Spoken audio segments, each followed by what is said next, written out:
We have Joe Crispin. Pleasure to be here, Steve. John Crispin, who's incognito. Oh, we're losing John. Yeah, and the person that said that since they're all on Zoom and I'm not because I don't have a face for Zoom, Tyler Smith. Hey, it's finally my chance. John has no audio, and Joe and I have audio. There you go. Perfect. Actually, I wanted to start with Joe anyway. We were just having this conversation about coaching. So, I mean, you coach. I try. Nah, you coach. You do a good job with Rowan. And how difficult is it from a coach's point of view to put players in the game that you're not quite trusting yet? That's a good question, Steve. That's a real good question. It depends what time of the season it is, frankly. Exactly. And who we're playing. There's plenty of time early in the season, and there's games you're gonna win either way. But there's a reason why those rotations shorten in the playoffs. That's when you find out who you really can trust, is when it's the playoffs and the game's on the line and the second half comes.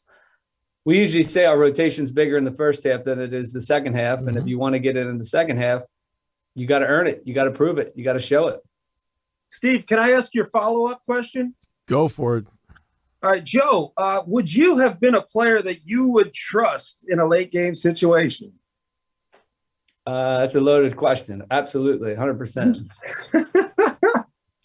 Might have given myself a few more guardrails, but yeah, I'll go with I'll live and die with the shooting anytime. I would have trusted all three of late game. Maybe not me. It depends what you needed, right? Tyler, yes, because remember, Tyler hit that shot late at Ohio State that put the game away on the right wing. You and my mom are the only ones that remember that, and I'm forever grateful that the three of us can enjoy that moment years later. Well, part of trusting is the players knowing what they should and shouldn't do, right? We always say, just because you can do something doesn't mean you should do something. So yes, we would trust Tyler because he often realized that even if he can shoot that semi-open shot, he shouldn't, because then he's got to live with me the next week or so. There might be a better shot. And that Michigan State shot was the classic example. You'll see me hesitate and be like, I've seen Joe hit more of these than me. So yeah. You have a crack at it. At least looked in the post though, because I was occupying the post, and I had a real advantage down there. Yeah, you were posting up Zach Randolph. I know I felt comfortable watching it. I don't guess on broadcast. That's one of the few times I guessed, because you know what happened on that play? Tyler, you passed the ball and it went to Joe, and Jerry stood up and he stood in front of me. And the ball came out, from my view, out of Jerry's head. And because it was Joe, I assumed it was a three. That's funny. That's funny. That's a good guess. It's a good guess. Well, I don't, except for a layup or two, I don't remember shooting anything else. No, I'm just kidding. Well, now that we know what we know with analytics, maybe we should have shot more of them. Yeah, exactly. But John, you do a lot of games. I mean, this is something you talk to with coaches all the time. And that deals with the timing of when you start to put some other people in the game as to whether they can or can't do something, and it's not easy for them to do. Well, the interesting thing is it's also incredibly situational. Yeah. In the sense that throughout the course of the game, the trust is kind of ebb and flow. Right. There are moments in the game where you could trust me, situations in the game where you could trust me even to have the ball in my hands, for crying out loud. Sure. But there are obvious situations where you go, that's not where he's at his best. Like there are guys that come off the bench and you say, I don't know what it is, but when he starts, he's not good. When he comes off the bench, he's great. Why is that? I don't know. Personalities, situations, who knows? Coaches know these things. And what Joe's not saying is, he knows his players inside out. He probably knows some of his players better than his players know themselves. And you do have to really invest into getting underneath the skin of these guys to understand what motivates them, because ultimately you're not trusting behavior as much as you're trusting motivation. Mm-hmm. And I think one of the other things that Joe's being kind about or being humble about is he would trust himself on the floor because he trusts what motivates him, right? What motivated Joe was winning. And yeah, coaches, they will judge motivations, where if it's all about somebody being a hero, then you're not going to trust that guy. But if you trust a player that wants nothing but to win, then I think that changes things. But it is entirely situational throughout the course of the game. And truthfully, I think there's a big feel aspect that we're leaving out, where you got to feel what's going on. Sure you do. And both with the team in the game and then with the individual, because nowadays, man, everybody comes to the game with a whole lot of baggage. Right? Like, we didn't have as much baggage back then, but we did. These kids have baggage. So you got to see how they're handling the baggage that they brought to that game too. Yeah. Well, I mean, Joe, what would players do in practice that at least gives you the idea that, okay, I'm going to give him a shot? What can they do to start earning practice trust? See, I differ on that a little bit, actually, because there's a lot of kids who can do a lot of things in practice. And I always refer to them as the 5 o'clock hitter. Yeah. Boom, boom, but they hit all the threes in practice. In the game, they can't do it. One of the things, like I did actually in my first season as coach here, is I just said, I'm going to commit to developing a bench. And I think that's something you have to be committed to. It's not something that can just happen. Like, you have to do it on purpose, and you got to be strategic about it. You don't want to put lesser talented players in bad situations. But it's something you watch, like NBA teams now, like, the Warriors in the finals, like, they've developed their bench. They have more options than other teams do because of the way they've played the last couple years, the way they've done the season. You have to put players in situations that you're not fully comfortable with in the early part of the season. And what I like to say is I told our team last year, we're trying to learn as much as we can without losing. So I'd rather win by 8, even though I could have won by 20, and learn more winning by 8 in November and December than I would win by 25 and learn nothing about players 8 through 12. Right. But it's got to be scheduled right for you to do that. Yeah, or you got to just be better. Yeah. I mean, that's one of my arguments. Way better. Is, sometimes people talk about, or, early on, people say, well, you got to schedule well to win games. And I said, or we should just be better because our schedule's not that good to begin with, right? Like, there's a different mentality of, if you don't give kids a chance, especially players like, at the scholarship level, it's a little different. Maybe it's players 7 through 11 to get a little more time and ability to develop in games, because it's not that practices don't matter. They do, but they're not the games. I mean, I don't think I was the best practice player. I'm sure Tyler outscored me in practice many a day, but Kenny Krill crushing all of us. Yeah. When the lights came on, things were different. And you got to find out what players are capable of. And you want players to surprise you, I think. And you got to give them a chance to surprise you.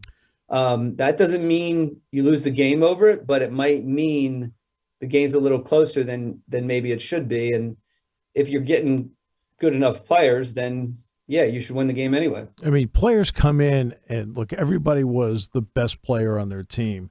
And then they get there and they have to realize, okay, how do I fit here? Tyler, what kind of adjustment was that for you to then realize how you fit in as opposed to being a primary option, which you would have been in high school? So my first couple of years, I was probably not playing the best position that fit my game. And it took me a little while because I felt like, all right, I'm in college now. I should be able to do more. And I'm growing more. I'm getting faster and stronger. And but it just didn't really click for me until my junior year. I got switched from a 3 to a 4, and then was able to really come into my own a little bit and find my groove. So that was a big help. That the coach Dunn and the coaching staff, they moved me to that better position that fit my game a little better, and that's when I was able to really start to play my best basketball that I was capable of playing, and help the team the most. So it took a little while for me. And then, when I kind of left Penn State and then was able to play a little bit more overseas, then I could expand my game even a little bit more and go into new teams that didn't know like who I was. And so, if I shot some like fade away from the foul line and I hit it, they're like, hey, that's your game. That's your shot. I'm like, yeah, it is. Yeah, it is. Steve, this brings up an interesting conversation, though, because you're talking about development at a time when development is borderline dead. With transfers are like, look, I transferred, but the times are different. In terms of kids developing into a role, developing a game, and then leaving, I think you're seeing less and less of what we're discussing right now in today's game. Oh, I agree with you completely. As soon as one of the issues you're finding, and this is in a general interpretation, right? But in general, you feel like the first roadblock that some players run into, they run someplace else. Yes. Yeah, and I mean that starts in middle school with a lot of these kids. It's really a cultural thing in the sense of basketball culture. Is if it's not working out, if I don't like the position I'm playing, I'm out, I'm going someplace else. I mean, how many kids you see in college that played for 3 or 4 different high schools, and 10 different AAU programs, and are now in their 3rd or 4th school? Yeah, it's amazing, and it's one of those things that needs to play out a little bit because it's not working well. When you see the percentages of kids in the transfer portal that actually end up on a roster, I mean, it's scary that so many of these kids are going to enter the portal and not have a place to go, let alone not develop, let alone not grow, let alone not develop good habits or accountability. All the things that, look, we used to celebrate college sports, and we used to call them student athletes, right? The student part came first. Now it's professional sports at universities, where you have kids transferring all over the place. The kid's been in school for 4 years, yet he's nowhere near earning a degree. And it has nothing to do with academics. It is all about basketball. And it's something that needs to play out. And then ultimately in the end, where we get back to is where we once were, because somewhere along the lines, there was a good sustainable model of amateur athletics. We understand we're not pros, but it's hard to fix it when the grassroots are really the issue. Well, and that brings up, obviously, the word of the last 2 decades that comes up all the time, culture. So to the three of you, how difficult is it to get a culture as to how you think the program should be and how the players accentuate that culture when there's so much movement? Well, I think oftentimes we make the mistake when we talk about culture, we think very rigidly, right? We read a book about culture and everybody tucks their shirt in and they do this and they do that, and this team's got good culture and that's what good culture looks like. And that's just not how culture works, right? Like, I want one aspect of my culture as a coach to be bringing in great players and making them fight for every minute they get. I want that to be part of our culture. Well, how do you get that? It's not the same way, right? I want our culture to be what I like to call an anti-fragile culture, like a culture that we can adjust to the chaos of injuries and different opponents, and geez, now it's COVID and everything else. To create that kind of culture might take something different than what we've read of in books. So it's the same thing, right? When you want to create a different kind of culture, if you don't have as many 4-year guys, then you're going to adjust that culture. It can still be healthy. I mean, there's plenty of professional sports teams who have healthy cultures, but change half the roster every year because of salary caps. So the same thing that can happen. I mean, I hear John's point and naturally agree with him more or less, but I think there's also this element of colleges and universities figuring out the athletic model still. Like, we've kind of think that they've arrived because we've reached this point of 30 or 40 years where things were relatively consistent, but the reality is most kids when they're 18 years old throughout the rest of the world do become professionals. Mm-hmm. And the one of the issues we had with the amateurism model is, we were a little bit playing with fire. So this kind of is inevitable. I mean, I've even argued, like I took one coaching course at Penn State. Mm-hmm. There's so many coaching jobs in the world. There's only master's programs for coaches. I mean, so even in academia, it's almost biased against some things like that. You have to major in business to go into coaching. So there's a larger conversation here about where sports fit into universities and our culture at large that is not easy to figure out, because we all know some of it's a little out of control because of money. But there are some healthier conversations we can have too that might last point, right? My daughter's majoring in musical theater. And my first question at Messiah, they have a great musical theater program, and she is majoring in it. And it's awesome, and it's all intensive. And they asked for questions, and I said, why don't we have this for basketball? Right? So we can do this with musical theater. We can't do this with coaching. We can't do this with basketball. There's some limitations here. There's some larger conversations we need to have that, probably in the next 30 minutes we can figure out, Steve. No, I think maybe like 18 more minutes, I think we should be able to solve this. Yeah, we should be good. Yeah, I mean, Tyler, now when it comes to name, image, and likeness, Tyler would have had more than you guys combined. So. Yeah, it's because he shaved his head and had that nice bald head. He would have done something with that, with a headband or something. Yes, I blend in extremely well. All I need is the headbands, wristbands, and knee pads, the whole bit, man. And boy, I'd be a great poster child for I don't know, some really poor companies probably. But you went all over the world and played professional basketball. Are there any ideas about what they do with the game, especially with younger players, that should be thought about here, Tyler? Well, I think some of the things that are overseas have really made its way to the U.S. because it used to be like back in the 90s, even the early 2000s, okay, you had your big center. Everybody needs the center to battle the other center. Mm-hmm. And now it's like there's no centers. You got guys like Joel Embiid, they're 7 feet tall, shooting threes, and it's become so much more versatile for any size player that you are. Post up a guard or take a big guy outside. I remember when Jan Jagla was here, he was 7 feet tall and he's come from Germany, and we wanted to put him inside and stuff, and he's like, no, I want to shoot threes, So finally it took a little while, but that European and global game has really impacted the NBA and now colleges. And I remember being in high school and I was 6'8", and I played this other kid who was 6'8", and he was out shooting threes. I'm like, dude, what is that guy doing shooting threes? Like, he's 6'8", like he's my height. Like, I shot 2 threes in high school, and it was because it was like the end of the game and we just had to jack something up. So it's really cool to see how much more global the game has become. Jan Jagla, Ed DeChellis is the coach. The Circus had been here the night before. I'm walking into practice with Ed, and Jagla is wearing a sweatsuit and not wearing his practice gear. And Ed looks over at him and says, what's your problem? He says, pet dander. What? He says, pet dander, can't practice. Like, okay, that's okay. It's a real thing. Yeah. It's a real thing. Yeah. I didn't want to put that on the injury report. But John, you see how everything's playing out. You're going city to city, You're sitting in the studio talking to other people as well about all this. So are we at an inflection point when it comes to college sports? Well, we are. The problem is we're connected to the world. And when you're connected to the world, just like an individual, right? Individuals are on Instagram or Facebook or whatever's out there. I don't even know all this stuff. Twitter, and I don't even know all the other ones. TikTok.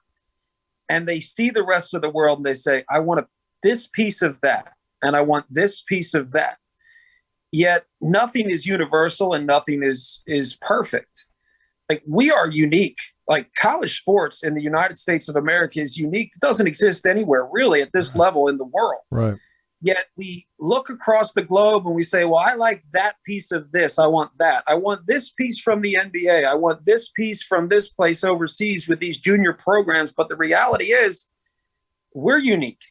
And it's got to be something where we find some system that is universal for the United States of America and NCAA, if that's what it's going to be, that's hard to do. It's really hard to do, is to get people to agree on something that does hold people accountable, that does establish boundaries, because we live in a world where we don't want boundaries. We seem to want anarchy. And we have celebrated the anarchy we have in college sports right now.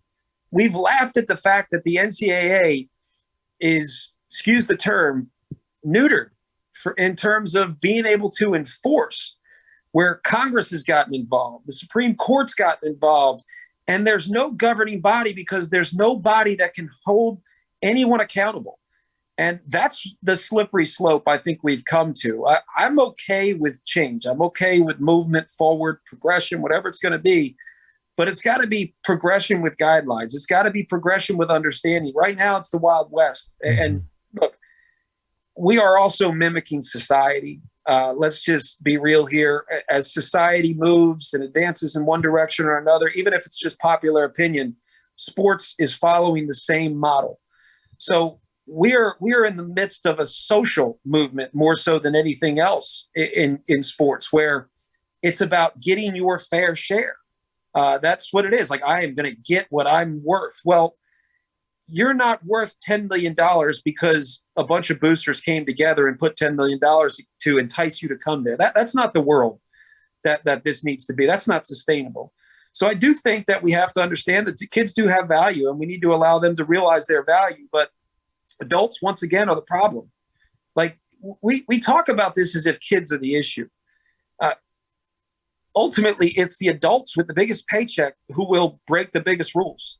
Kids are going to do whatever you're willing to do for them. But it's the adults right now that are failing miserably. When you're putting together collectives, which are directly against the guidelines of the NCAA for some of this NIL stuff, to entice kids to come there, and to listen to Jimbo Fisher and Nick Saban complaining about what Jimbo Fisher's doing. I mean, are you kidding me?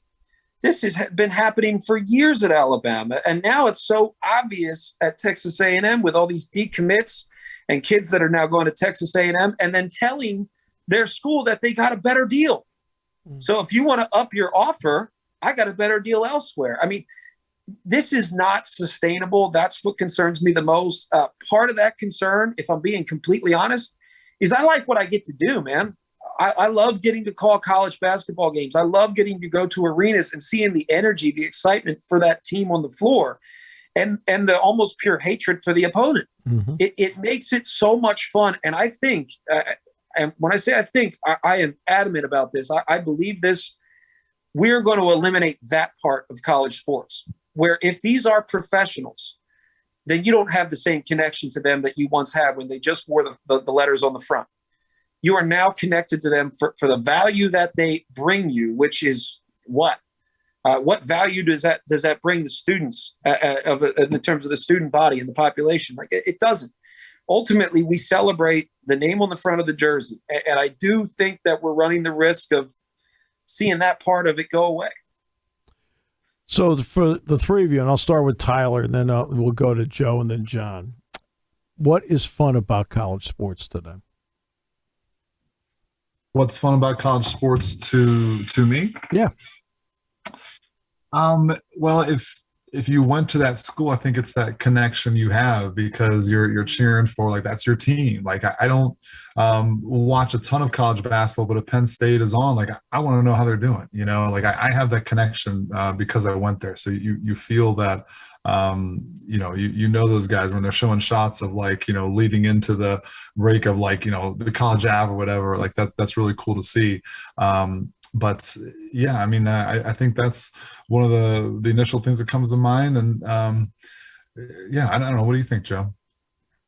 Yeah, I always think that the community aspect of things is important. And, you know, community does take time to develop. I mean, that whole idea of what we talk to our players about all the time is, you know, why do we exist? Why are we here? We're here to represent, unite, inspire, and expand Rowan University, right? That's what we talk to our players about. We represent by getting our schoolwork done, by being good players, by being good and being fun and being exciting and being diverse, because our school's diverse.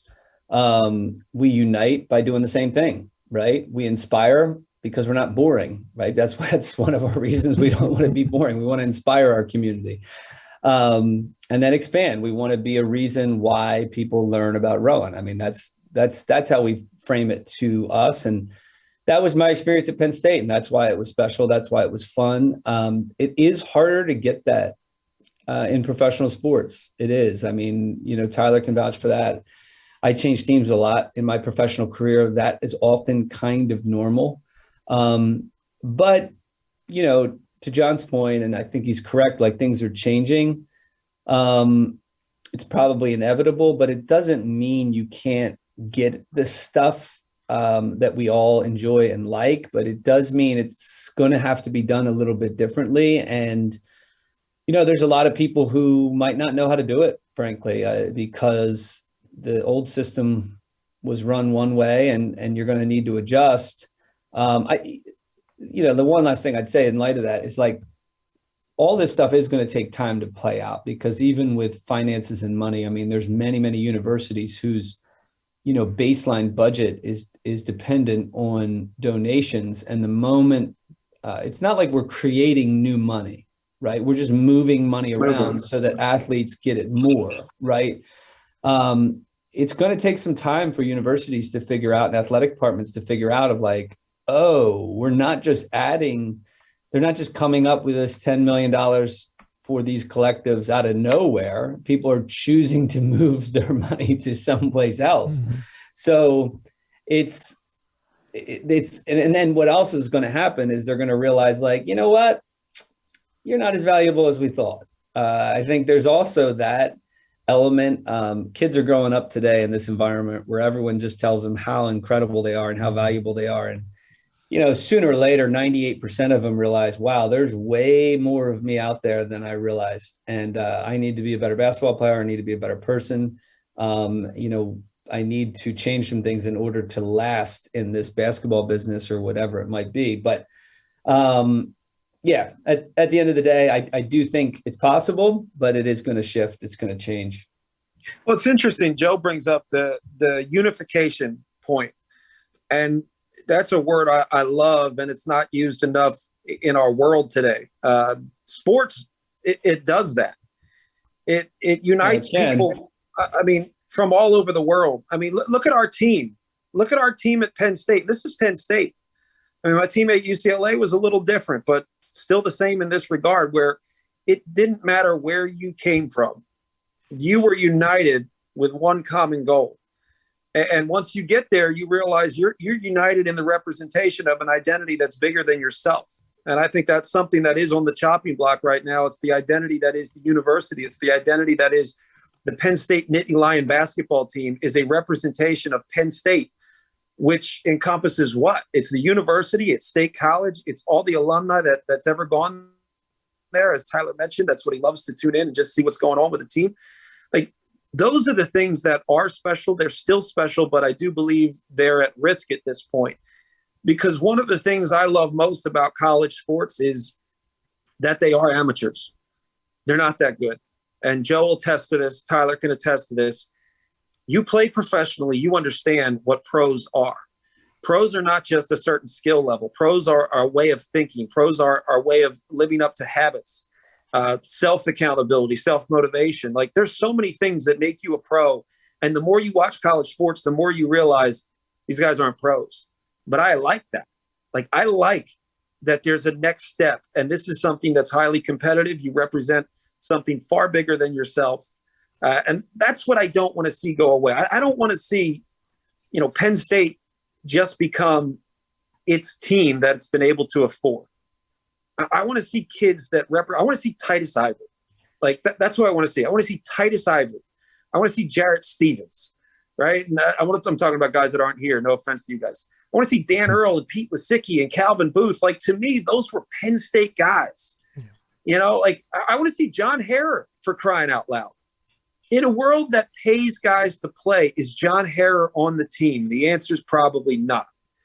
I want to see Jamari Wheeler. Those guys, to me, are Penn State guys. They gave a lot of time to that school. They grew at that school. They developed at the university. And in a way, they developed within the university to fit, to grow, to be better. So I do think there's a lot of things that we'll sacrifice along the way, but ultimately we are cyclical, silly human beings. Whatever we think we've got figured out, we're going to end up right back to where we've been.